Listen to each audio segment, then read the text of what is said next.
eu sou a Natália Almeida e hoje eu apresento meu trabalho de conclusão de curso à Universidade Federal de São Paulo, campus Baixada Santista. O tema do meu trabalho é a imunoterapia contra o câncer.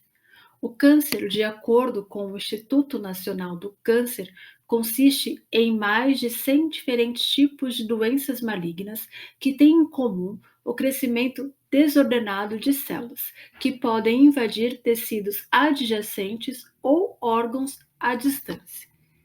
Segundo a Organização Mundial da Saúde, estima-se que em 2030 haverá no mundo mais de 27 milhões de novos casos, 17 milhões de óbitos e 580 mil novos casos de câncer só no Brasil. Assim, o câncer configura-se como um dos principais problemas de saúde pública no mundo todo. Conhecidamente, os principais tratamentos contra o câncer são a quimioterapia, a radioterapia e a cirurgia. Esses tratamentos podem ser aplicados isoladamente ou combinado. E, embora esses tratamentos tenham grande importância na recuperação do paciente oncológico, muitos são os efeitos colaterais promovidos pela sua baixa especificidade. Isso ocorre porque a aplicação da radioterapia ou da quimioterapia promove uma ampla destruição celular, que compromete não apenas as células tumorais, mas também as células sadias do paciente. Desta forma, tem-se então o comprometimento de qualidade de vida desses pacientes, assim como nem sempre essas terapêuticas se mostram eficazes. Logo, novas abordagens clínicas têm sido estudadas nos últimos anos. É o caso da imunoterapia. Bom, mas antes de falarmos propriamente da imunoterapia direcionada ao câncer, vamos revisitar a história da imunoterapia, que remonta do século XIX. Neste século, temos a primeira imunoterapia inespecífica desenvolvida contra o câncer. Estou falando das toxinas de William Collin. Collin era um médico cirurgião ósseo nos Estados Unidos e foi considerado o pai da imunoterapia. Ele observou, após a análise de registros médicos hospitalares, que um paciente inoperável apresentou regressão tumoral após desenvolver eripcela, que é uma infecção cutânea causada pela bactéria Streptococcus pyogenes. A partir dessa observação, Collin passou a injetar essas bactérias em pacientes com sarcoma. E, ao longo da sua carreira, Collin continuou a testar diferentes variações de suas toxinas, mas por fim ele optou pela combinação de duas bactérias mortas, o Streptococcus pyogenes e a Serratia macens. Collin injetou seu composto em mais de 1.000 pacientes com câncer e publicou 150 artigos relacionados sobre o tema.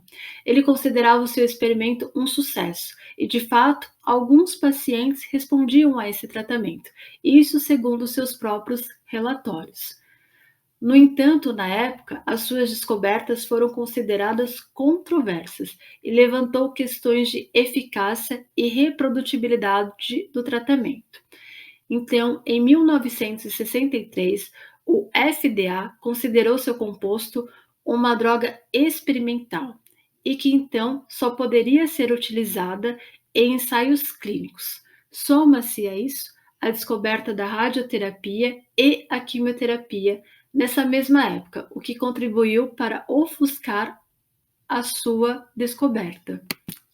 Seguimos para 1909, em que Paul Ehrlich, um médico bacteriologista, alegou, embora não se tenha registro de seus experimentos, que o sistema imunológico tem capacidade de reconhecer e eliminar células cancerígenas. Já em 1950, dois pesquisadores, Leo Thomas e Frank Burnett, propuseram que antígenos específicos de células tumorais eram capazes de induzir uma reação imunológica, postulando a hipótese da vigilância imunológica. Em 1960, há a descoberta de ratos que possuem mutações gênicas que resultavam em ausência ou deterioração do timo. Dessa forma, esses ratos eram incapazes de gerar linfócitos T maduro. Logo, essa descoberta contribuiu para reafirmar a hipótese da imunovigilância. Por fim, em 1970, e a partir de então, temos a descoberta de algumas células que compõem o sistema imune, como, por exemplo, as células NK, bem como alguns mecanismos do sistema imunológico, como o complexo principal de histocompatibilidade. Bem, todas essas descobertas foram fundamentais para compreender a interação entre o sistema imunológico e o câncer. Assim, conforme Yang e outros, podemos dizer que a imunoterapia contra o câncer é um grupo de estratégias terapêuticas que aproveitam a imunidade para combater o crescimento e a metástase do câncer. Assim, apresento as principais estratégias da imunoterapia contra o câncer, a começar pelos inibidores de checkpoint. Bem, mas para entender esse bloqueio, é preciso dizer que os linfócitos T do sistema imunológico possuem em sua superfície receptores conhecidos como PD1, o morte celular programada, e o antígeno 4 do linfócito T citotóxico, o CTLA4. Né? Mas o que esses receptores têm em comum? Né? Bem, esses receptores, eles inibem a ação dos linfócitos T, que é um mecanismo que favorece o crescimento do câncer. Desta forma, a estratégia de bloqueios de checkpoint é reduzir a sinalização inibitória e restaurar a resposta imune mediada pelas células T. Para tanto, emprega-se o uso de anticorpos inibidores de CTLA4 e PD1. Essas estratégias renderam a aprovação, por exemplo, pelo FDA em 2011, de um anticorpo monoclonal anti-CTLA4 para pacientes com melanoma cutâneo, enquanto que em 2014 houve a aprovação de um anticorpo monoclonal anti-PD1 para melanoma metastático. Seguimos então para outra abordagem, a citocinas. As citocinas são moléculas que promovem a comunicação entre as células e agem como estimuladores dos efetores imunológicos. Assim, as citocinas podem estimular o crescimento, a maturação e a atividade de células imunes, como as células NK e as células T.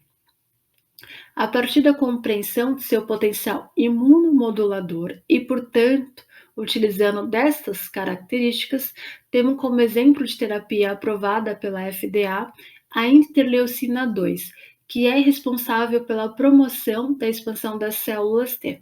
Essa terapia é aplicada para o tratamento de melanoma metastático e carcinoma de células renais metastático. Temos também a terapia celular adotiva com células T. Nessa abordagem, as células T do paciente são extraídas do seu tumor, são ativados e expandidos ex vivo e então são reinfundidos novamente no paciente para provocar uma resposta imune in vivo. Embora essa abordagem possa ser utilizada contra diversos tipos de câncer, a sua eficácia foi demonstrada apenas contra alguns tipos de câncer, como, por exemplo, o melanoma. Ainda dentro dessa abordagem, há também as células T modificada geneticamente para expressar receptores de antígenos quiméricos. Essas células são projetadas para reforçar, então, a função antitumoral dos linfócitos, uma abordagem que hoje é clinicamente considerada a terapia mais avançada para o tratamento de linfomas e leucemias. Temos também a viroterapia oncolítica. Nessa terapia, há a administração dos chamados vírus geneticamente modificados.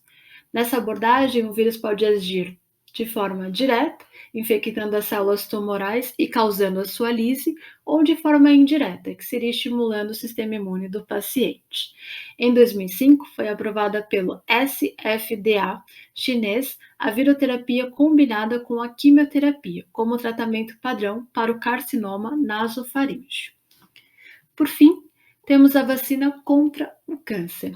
Essas vacinas têm como objetivo promover a regressão tumoral, estabelecer uma memória antitumoral e reprimir eventos adversos. A vacina contra o câncer pode ser dividida em profilática ou terapêuticas. Um exemplo de vacina profilática é a vacina contra o vírus da hepatite B, que previne contra o carcinoma hepatocelular. Já um exemplo de vacina terapêutica aprovada pela FDA é a Sipulacel T, que é administrada em pacientes com câncer de próstata. Bom, como vimos, muitas estratégias terapêuticas têm se mostrado eficazes. No entanto, segundo a literatura, há algumas barreiras a serem superadas, sendo as mais citadas aí como exemplo, a necessidade de compreender os mecanismos de escape das células tumorais frente ao sistema imunológico. Outra barreira também a ser superada são os efeitos adversos.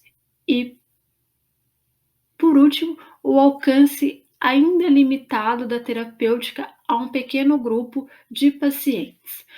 Dessa forma, conclui-se que é necessário a realização de mais estudos que cursem com estratégias mais específicas e eficazes contra os diferentes tipos de câncer, combinando assim em um amplo alcance que abrange, então, não apenas as diferentes malignidades, mas também o maior número de pacientes.